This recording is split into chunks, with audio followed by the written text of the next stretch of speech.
jumping in place? No, he's jumping on the train. Or is he jumping onto the train? With the guy who's on the train. Hold on. Just this guy in the train. Okay, so he jumps up and down. And what were you saying? He's landing in the same spot. Because he has inertia. So he is moving, right? He just doesn't seem like he's moving. So he's also traveling at 100 miles per hour. You would have to be running. So when he jumps up into the air, he still is moving at 100 miles per hour with the train because of inertia. So he lands back in the same spot. Right? So when you're in the car, when you're in your car, you run. It's I'm trying to think of the question this came up with 2 years ago. It was something about a bird jumping on a tree to get a worm. The bird leaves the tree, it's still moving with the speed the Earth's rotating, even though it's not touching the Earth anymore because of its inertia. So it will still get to the worm, even it's not like the worm leaves it behind. So that spot and that person travels together, even if he's up in the air, because he's still traveling 100 miles per hour. Does that help? If you remain, Okay. no, you remain. He has to be moving his car. Wait, what are we arguing about? Time out. This is good. What are we arguing about? That he will hit the wall if he jumps up in there. The wall or the ceiling? This wall? Yeah. No, he won't. He jumps up in the air.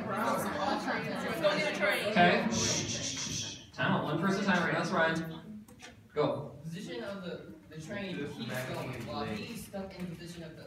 He's in the air. Was he moving with the train originally? Yes, but Okay. he jumps up in the air and he stops moving with the train because he jumps up in the air. He's in one position. The position of the train keeps moving on. I'm trying to think of a safe way to demonstrate this. Okay. Vanessa? Shh. Vanessa? While you're in the car, get a stress ball, throw it straight up, and it will come straight down. It won't hit you in the face. Yeah, like if I have a baseball in my If I'm hand. going fast, I throw a ball in the Not air. while you're driving, while you're riding. All right. When he throws the squirrel straight up in the Josh, air, push it's my not chair, like I'm it so- stops going up because Here, it's use the going squirrel up. right to you. More, you can see it better. I'll just pull you.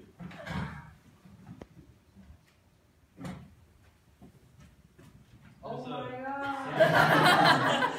Like I said. I don't think he saw what we saw. No, it's the same spot, Ryan. Yeah, They're right. right. No, you push me this way. Just push me this way. Maybe we should have someone unbiased to toss the It did squirrel. not move position. You throw it towards yourself. Towards yourself. No, it goes No, you gotta throw it straight up in the air. Straight up. Straight up.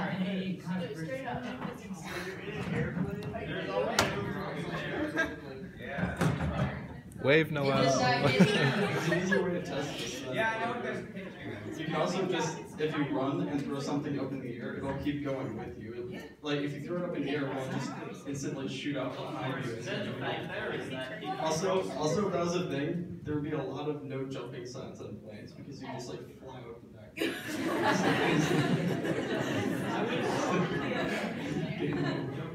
Same with, like, space station. When I get to the bathroom on a plane, I'm not just gonna like fly. All right. Where's the squirrel? Ryan, you got the squirrel? All right. Next person. Next person's done. So I think you would move, however, if you jumped in the air and then the train moved at a faster rate, because then you wouldn't be moving with the train anymore, because the train would be going slightly faster than you, and then you move back.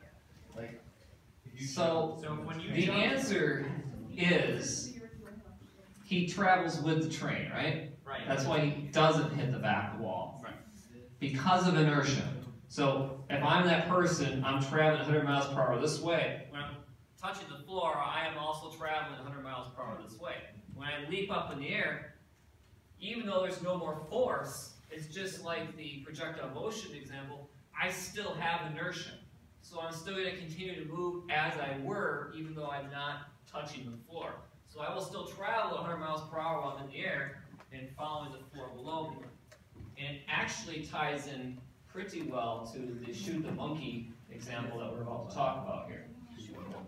What if the object underneath your feet when you jumped up, the object increased by 20 miles per hour, would you then move back?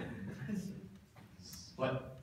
If you jumped in the air and while you were still in the air, the object that you were skating on increased by 20 miles per hour or so, would you then move backwards?